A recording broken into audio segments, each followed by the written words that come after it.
There is nothing as powerful as a changed mind. You can change your hair, your clothing, your address, your spouse, your church, your residence. But if you don't change your mind, the same experience will perpetuate itself over and over again, because everything outwardly changed, but nothing inwardly changed.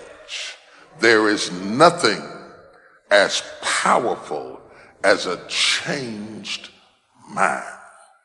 Change your thoughts and you'll change your world.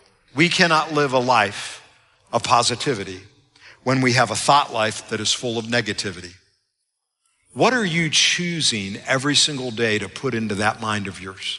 I've seen people who had the education to go up, they had the gifting to go up, they had the talent to go up, didn't have the right attitude. And eventually, if that attitude, if that heart, if that invisible part isn't right, you can have all the talent in the world, but you will always end up getting spoiled by your own attitude.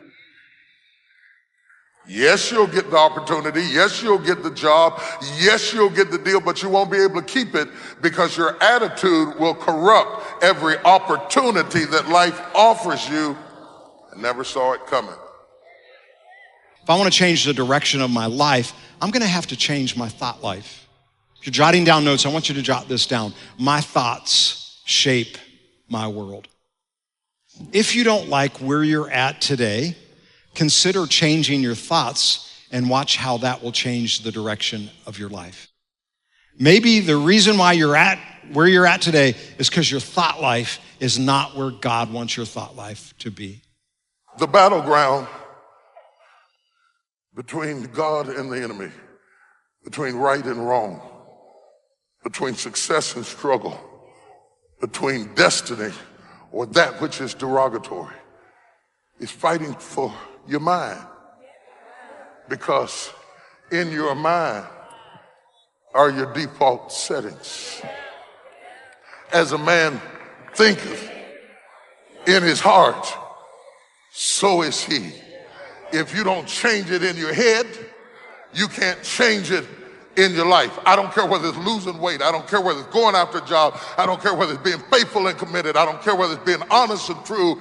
It has to change up here or it won't change anywhere else.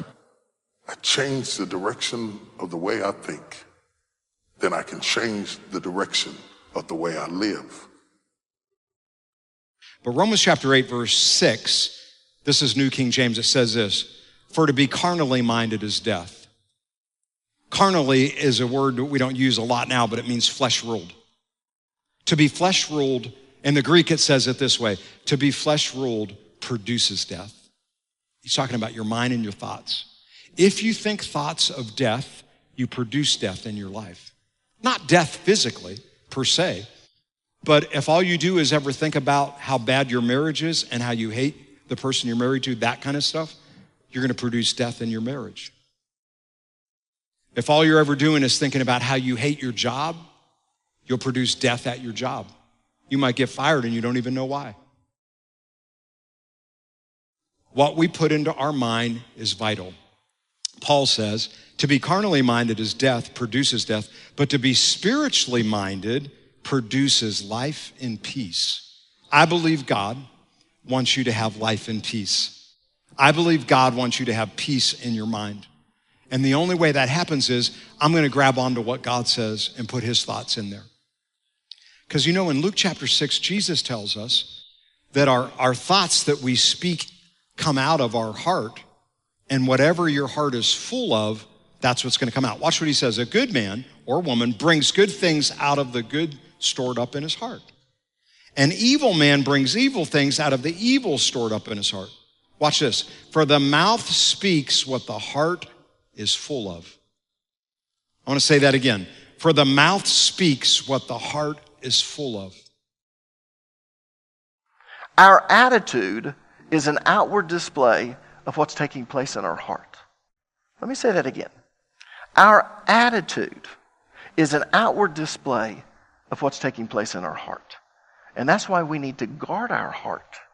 Proverbs chapter 4, verse number 23 says, guard your heart above all else. Because your heart's more important than your possessions. Your heart's more important than anything, and here's why. For it determines the course of your life. Let me say this another way. Guard your heart above all else, for it determines your attitude. Now, why would I say that? I say that because our attitude is an outward display of what's taking place in our heart.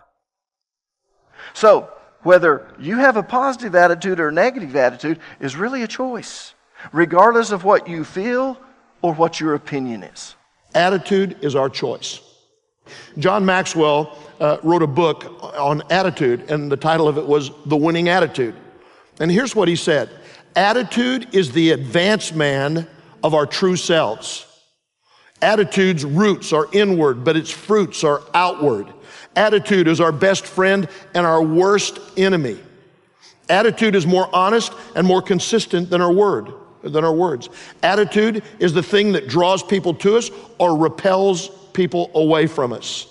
Attitude is never content until it's expressed.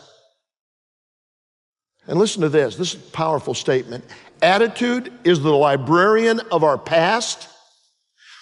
It is the speaker of our present, and it is the prophet of our future.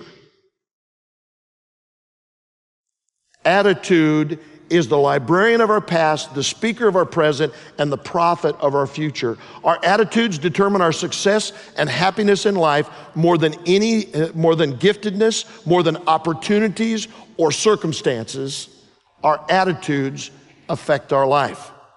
Every one of us are going to face difficulties in life, challenges.